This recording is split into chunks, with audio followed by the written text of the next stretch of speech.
D N N news کے ساتھ میں ہوں ریاض احمد۔ اب خبر شامل کرتے ہیں ٹاؤن شپ لاہور سے، جہاں ایک شاندار محفل تحفظ ختم نبوت کا انعقاد کیا گیا، جس میں علماء کرام کے علاوہ سیاسی اور سماجی شخصیات اور اہل علاقہ کی کثیر تعداد نے شرکت کی۔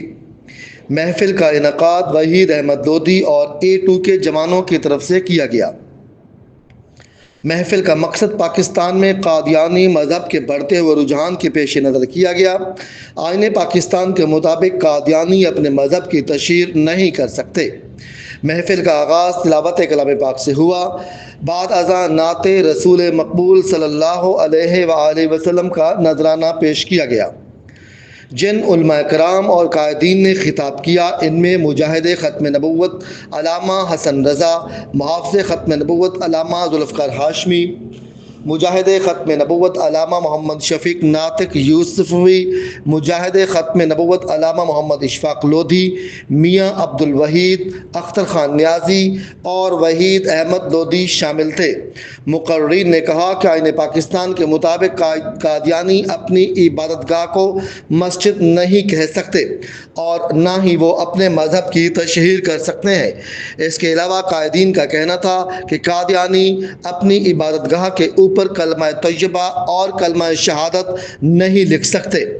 قادیانی مسلمانوں کو حسین لڑکیوں اور پیسہ کا لالچ دے کر گمراہ کر رہے ہیں۔ حکومت پاکستان اس بات کا نوٹس لے اور ان کے خلاف سخت کارروائی کرے تاکہ اس فتنہ کو بڑھنے سے روکا جائے اور اس کا خاتمہ کیا جائے۔ محفل میں فلسطین کے ساتھ اظہار یکجہتی بھی کیا گیا اور انڈیا پاکستان ممکنہ جنگ کے پیش نظر افواج پاکستان کو مکمل تعاون کی یقین دہانی کرائی گئی اور ان کے ساتھ شانہ بشانہ کھڑے ہونے کی بھی یقین دہانی کروائی گئی۔ محفل کے مہمان خصوصی کاکائے قادیانیت پروفیسر عرفان محمود ورک نے خطاب کیا۔ ان کا کہنا تھا کہ قادیانی مذہب ایک جھوٹا مذہب ہے۔ انہوں نے مرزا احمد قادیانی کی کتابوں کے حوالے سے قادیانی مذہب کو بدبودار مذہب قرار دیا۔ جن افراد نے محفل میں شرکت کی، ان میں مہر محمد صدیق، محمد اسلم گجر، مولانا عبدالستار، علامہ طاہر یوسفی، علامہ قلیق احمد آوان، حاجی اشفاق جنجوعہ، میاں سہیل ستار، سید قمر، سید بابر شاہ، محمود قادری، محمد کمال پاشا،